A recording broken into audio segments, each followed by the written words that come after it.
You can leave the runway, change the city, switch the clothes, but the voice in your head, the one asking, am I enough? It follows you. This is the part of the story where it's less about what the world sees and more about what she sees in herself. I was booked for a shoot in Germany. I turned up.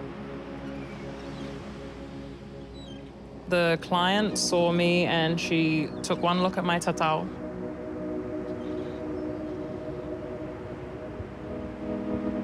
And she was like, we didn't know you had a tattoo. Like, ugh, such a burden.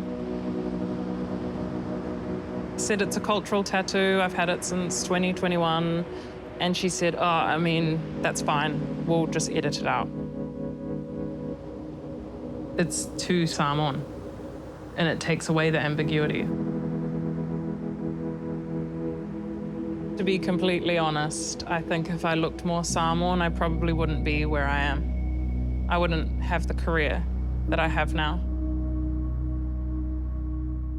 So when I think about race, size, and class within the fashion industry, it really begs the question, why is fashion so exclusive? We believe that the makeup of ethnic minorities in fashion brand HQs is under 6%, and in some cases is only 1%. Anyone from an alternate industry would look at fashion and be like, of course, fashion's super diverse, everybody's welcome there. But I knew inside, I was like, the workforce is very different. I would say a lot of campaigns, it's all straight size models, usually European, and then me, who's like a plus size brown girl, which, I mean, I'm still getting paid, so I don't mind.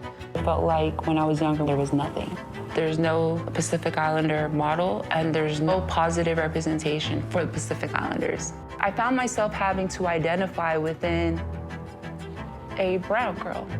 Latina, she can be mixed, she can be Malaysian, Indian. So then it was like, okay, well, who's the Polynesian girl? Oh my goodness, this is a little cutie because this series are the first ever test shots that I ever did. Yeah, look at this. Rosanna Raymond, age 19, bust 35, 25, 35. I was a little fashionista from the 80s, modelling in Europe and Australia.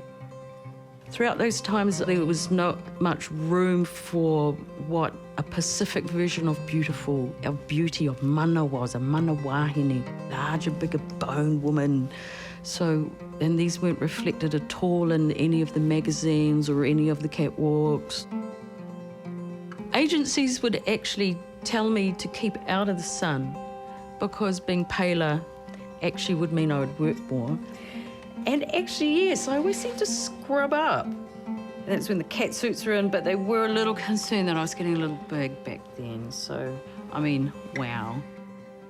I was a size 12 and I was still able to model in Europe. But it was sort of by the end, like, what was it, 89 or so, I think, Kate Moss came in and overnight it just went. It was really hard to hold onto my culture during that period because it was definitely made known that it was absolutely relevant to the world that I was in.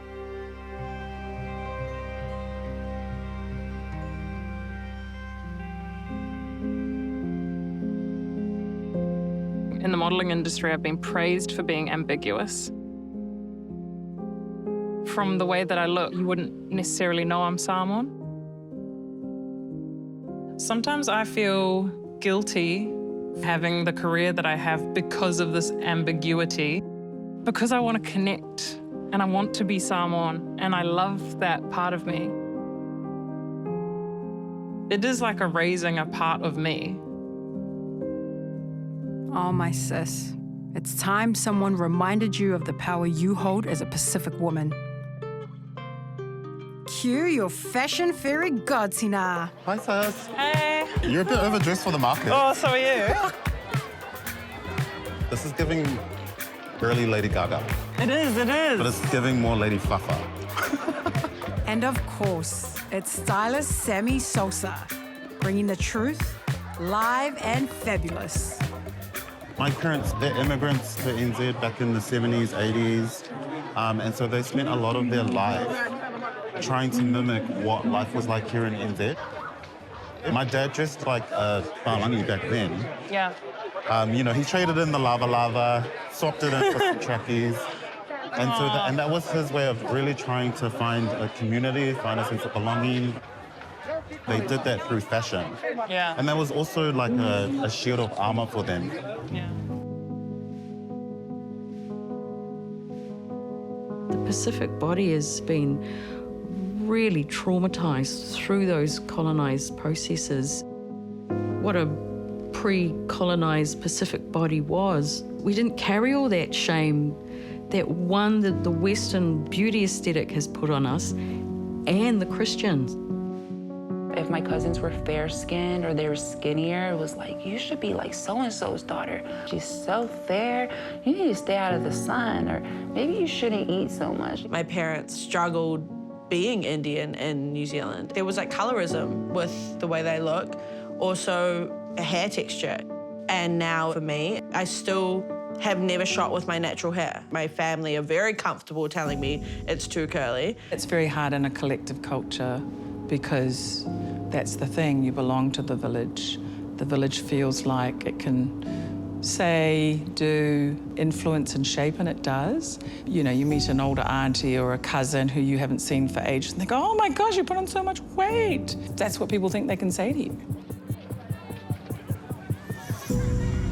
It took a really long time for me to really understand being Pacific, being Samoan, understanding that I physically look different to, you know, sample-sized men in the fashion industry as well. Because it's not just women, it's men as well. Yeah.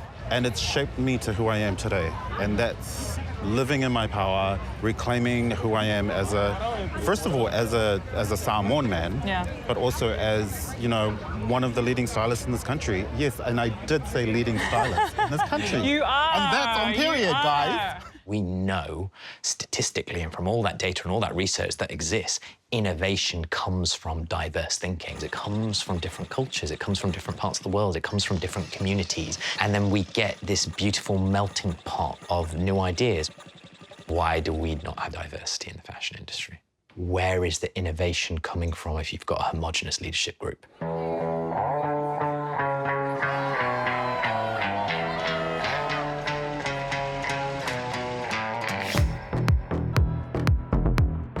There is a big undercurrent that's still bubbling away. We're here and we're existing. We're not trying to change ourselves. We don't hate ourselves.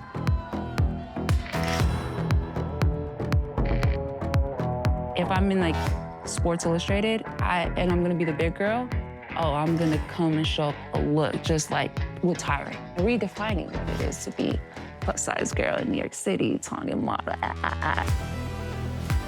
There's power in our people, especially in their bodies. The way that we walk, the way that we siva, the way that we move. There's relevance, there's story, there's emotions, there's all of these beautiful things that make up our being. Sometimes I think I forget that it's not just a look, it's not just aesthetics, but it's also these qualities of our culture and our people that make us who we are. I feel like I've been trying to shrink myself and fit into a box, but actually...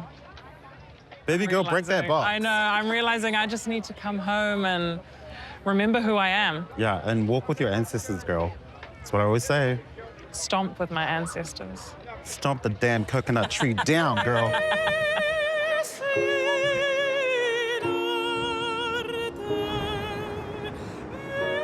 We need to unlearn that there's anything wrong with us to begin with.